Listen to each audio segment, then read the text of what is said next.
हाँ, कल हमने होमवर्क दिया था कि ऑर्गेनिक कंपाउंड है कार्बन, हाइड्रोजन, ऑक्सीजन। उसमें कार्बन का परसेंटेज बताए थे हम 40.1% और हाइड्रोजन हमने कहा था 5.08 और ऑक्सीजन का हमने कहा था परसेंटेज 54.23। ये हमने बताया था। ठीक है, हमको इसका एम्पिरिकल और भी बताए थे। हम इसका मॉलिक्यूलर वेट बताए थे।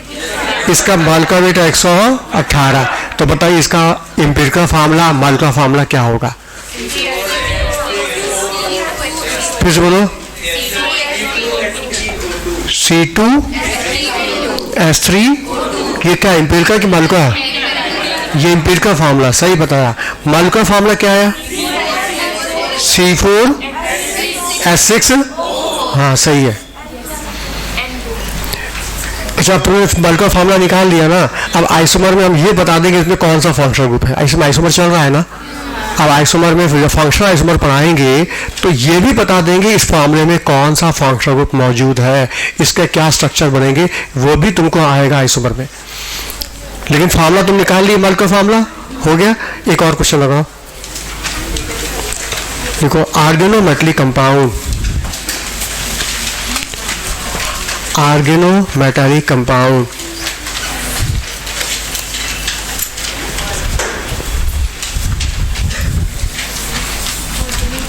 ऑर्गेनोमेटलिक कंपाउंड 64.4% कार्बन है, 5.5% हाइड्रोजन है, 29.9% आयरन है। ऑर्गेनोमेटलिक कंपाउंड जिसमें 64.4% कार्बन, 5.5% हाइड्रोजन, 29.9% आयरन है। What is the simplest formula of the organometallic compound? What is the simplest formula of organometallic compound?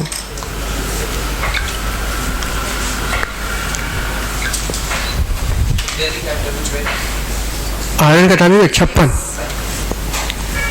Carbon का 12, हाइड्रोजन का 1, iron का 56।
C10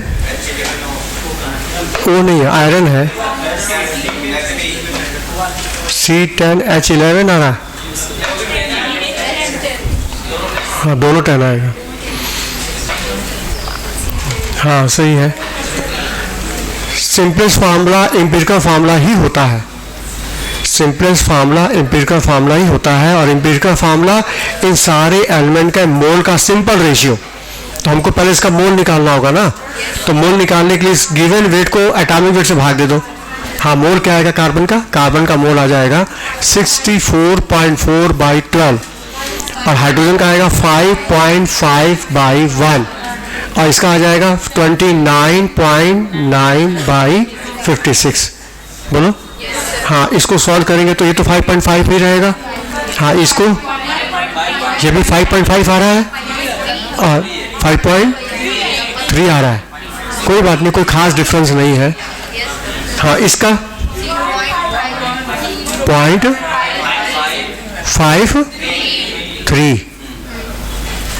अब इसको सिंपल रेशियो में लाने के लिए क्या करेंगे, मिनिमम वैल्यू से सबको डिवाइड कर देंगे, मिनिमम वैल्यू सबको डिवाइड करें। इसको जब मिनिमम वैल्यू पता है, ये मिनिमम वैल्यू है ना, इससे जब डिवाइड करेंगे सबको 0.53, तो बताइए 1 आ जाएगा।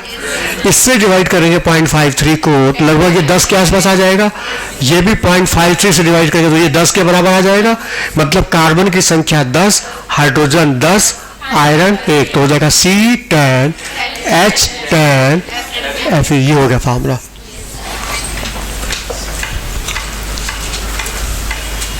वो आ जाएगा। हाँ, एक क्वेश्चन और है। Organic compound having vapour density, organic compound having vapour density 54, organic compound जिसकी वेपर डेंसिटी है 54,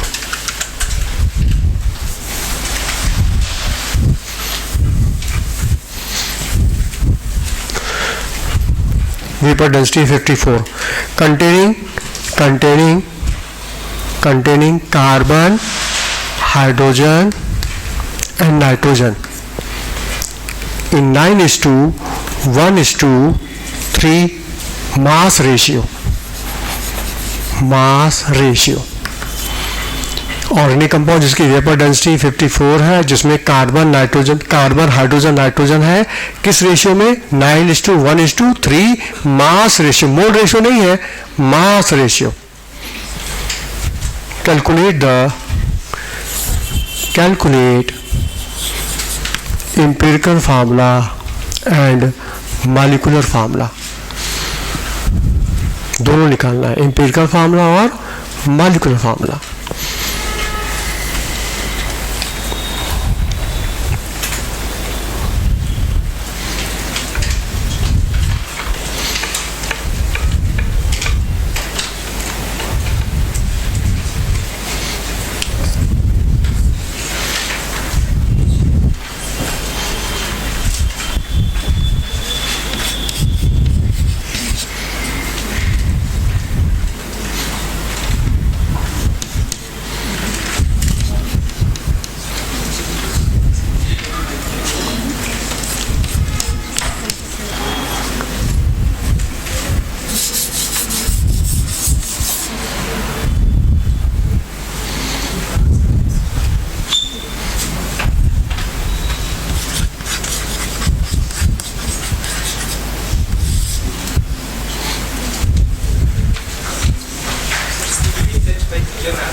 कितना पता है, सी एम्पिरिकल फार्मूला C3,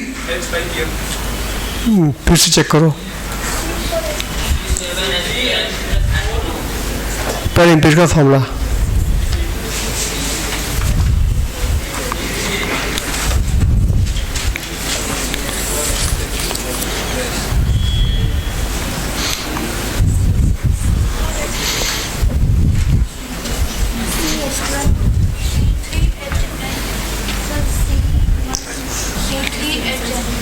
C3H10 नहीं, C3, हाँ C3H4, O कहाँ है, N, हाँ सही है, C3H4N, N है ना, देखो ना। हाँ, सॉल्व कैसे कर रहे हो, देखो सामने सबका मास रेशियो दिया है ना, तो मान लो ये मास रेशियो का 9:1:3, तो टोटल मास कितना होगा, 9, 10, 11, 12, टोटल 13। तो मोल निकालने के लिए क्या करेंगे हम, मोल निकालने के लिए मास रेशियो बदलेंगे मोल रेशियो में, मास रेशियो को बदलेंगे मोल रेशियो में। तो जैसे टोटल मास कितना हो जाएगा, 13 ग्राम हो जाएगा, 9, 10, 11, 12, 13, मतलब 13 ग्राम में कार्बन 9 ग्राम है, टोटल 13 ग्राम में कार्बन कितना है, 9। तो बताओ 100 में कितना होगा, 100 में कितना होगा, 13 ग्राम में 9 ग्राम कार्बन, तो 1 में कितना होगा, 9/3, तो परसेंटेज 100 में होता है, तो 100 में हो जाएगा 9/13 × 100। मतलब हम क्या करेंगे, सबसे पहले परसेंटेज निकालेंगे, मास को बदलेंगे परसेंटेज में, परसेंटेज। हाँ, परसेंटेज कैसे निकालेंगे, समझ में आया, 9 ग्राम कार्बन का है, टोटल वजन कितना, 13 का, अब परसेंटेज होता है 100 में, बोलो। अच्छा, हाइड्रोजन का परसेंटेज कैसे निकालेंगे? हाइड्रोजन का मास है 1 ग्राम, टोटल मास कितना? 13, परसेंटेज कितना हो? 100 में। अच्छा, नाइट्रोजन का परसेंट निकालना, तो नाइट्रोजन का मास 3, टोटल मास कितना? 13 में 3 है ना, तो 100 में कितना होगा? ये आ गया परसेंटेज किसका? कार्बन का, हाइड्रोजन का, नाइट्रोजन का। बोलो, आ जाएगा? पहले हम क्या करेंगे, इसको परसेंटेज बदलेंगे। बोलो, डायरेक्ट मोल मत निकाल देना, पहले परसेंटेज भी निकाल के तब। अच्छा, मोल कैसे निकालेंगे? हाँ, अब जो परसेंटेज आएगा weight by atomic weight, weight by atomic weight, weight by atomic weight, अब मतलब मोल आ जाएगा। फिर सिंपल रेशो निकालेंगे ऐसे। पहले परसेंटेज हमने कॉपी में लिखवाया, by knowing the percentage of element we can know the empirical formula and molecular formula. पहले हमको परसेंटेज निकालना है, फिर हमको एम्पिरिकल मॉलिक्यूलर फार्मूला मिलेगा। तो वाले कॉपी में देखो लिखा है, by knowing the percentage of each element we can know the empirical formula and molecular formula। तो हम पहले परसेंटेज निकाल लिए, अब हम एम्पिरिकल फार्मूला निकालेंगे। कैसे? अब जो वेट आएगा उसको एटॉमिक वेट से भाग दे देंगे, कार्बन का 12, इसको 1 से भाग दे देंगे, इसको 14 से। बताओ क्या मिल जाएगा? मोल, तीनों का मोल आ जाएगा। हाँ, सॉल्व करने पर इसका मोल आएगा 5.7, इसका आएगा 7.69, इसका आएगा 1.65। हाँ, और सिंपल रेशो निकालने के लिए मिनिमम से सबको डिवाइड कर देंगे, मोल का रेशो आ जाएगा। मोल का सिंपल रेशो निकालने के लिए मिनिमम वैल्यू सबको डिवाइड कर देंगे। हाँ, तो पता ये मिनिमम वैल्यू है ना, 5.7 divided by 1.65, 7.69 divided by 1.65, 1.65 divided by 1.6। Minimum value से सबको डिवाइड कर देंगे, हमको मोल का सिंपल रेशियो मिल जाएगा। ऐसे किया है ना? बोलो बोलो। ये आएगा 6, ये आएगा तुम्हारा 8, ये आएगा 2। या सिंपल रेशियो क्या होगा? 1, 4, 3। तो मतलब कार्बन का 3 सिंपल रेशियो मोल, हाइड्रोजन का 4, नाइट्रोजन का 1। तो एम्पिरिकल फार्मूला क्या हो गया? C3H4 एंड ये आंसर, ये एम्पिरिकल फार्मूला।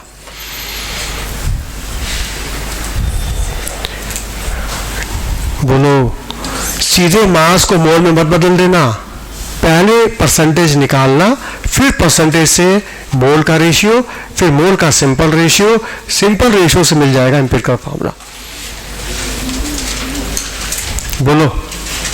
अच्छा, एम्पिरिकल फार्मूला आ गया, तो मॉलिक्यूलर फार्मूला क्या होगा? एम्पिरिकल फार्मूला का इंटीग्रल मल्टीपल। अब बताओ एन की वैल्यू कहाँ से आएगी? एन की वैल्यू, हाँ, molecular weight upon empirical formula wait. Molecular weight कहाँ से आएगा? 2 into vapour density. Vapour density कितना दिया? 54। तो 2 into 54 divide by empirical formula का वेट क्या होगा? 12 तिहाई 36, ठीक है, प्लस 4 प्लस 14, एटॉमिक वेट रख रहे हो ना? हाँ, ये आएगा एन की वैल्यू। तो एन की वैल्यू कितनी आ जाएगी? 2। तो बताओ मॉलिक्यूलर फार्मूला क्या हो गया? मॉलिक्यूलर फार्मूला हो गया C3H4 एन का होल ट्वाइस, यानी कि हो जाएगा C6H8 एंड 2। बोलो। तो तुम लोग गलती क्या करते हो? सीधे मास को मोल बदलने की कोशिश करते हो, गलती मत करना। पहले परसेंटेज निकाला, क्योंकि हमने कल लिखवाया था, by knowing the percentage of each element we can know empirical formula and molecular formula. तो पहले परसेंटेज निकालेंगे, फिर इसके मोल का सिंपल रेशियो, एम्पिरिकल फार्मूला, फिर से आ जाएगा मॉलिक्यूलर फार्मूला। बोलो, समझ में आया? अच्छा, मॉलिक्यूलर फार्मूला बन गया तो स्ट्रक्चर भी बन जाएगा। अब स्ट्रक्चर भी बन जाएगा। कैसे स्ट्रक्चर बनेगा? इसका ड्यू निकालोगे 4 आ जाएगा, और जब ड्यू 4 आ गया मतलब ये बेंजीन है। अब बताओ, इसमें 6 कार्बन तो खप गए, कितने बचे? 2 नाइट्रोजन। तो 2 नाइट्रोजन को तुम ऐसे खपा दो, एक NH NH2, ये बन गया फिनाइल हाइड्रोजन। अब बाकी हाइड्रोजन लगा दो, देखो स्ट्रक्चर भी बन गया। देखो 6 कार्बन, 2 नाइट्रोजन, हाइड्रोजन कितने? 1 2 3 4 5 6 7 8। देखो स्ट्रक्चर बन गया। अब इसी NH2 को उठा के यहां लगा दो तो आइसोमर भी बन जाएंगे। बोलो, समझ में आ रहा है कि नहीं? फार्मूला बना तभी ना स्ट्रक्चर बना, फार्मूला ही नहीं बना स्ट्रक्चर कहां से आएगा? तो ये मोल कंसेप्ट कंप्लीट हो गया है। और हमने जो शीट दिया था, मॉलिक्यूलर एटॉमिक वेट शीट दिया था, उसी शीट का हमने अपने हिस्से क्वेश्चन लगवा दिया। अब बाकी तुम्हारे हिस्से का है, अपना लगा लो।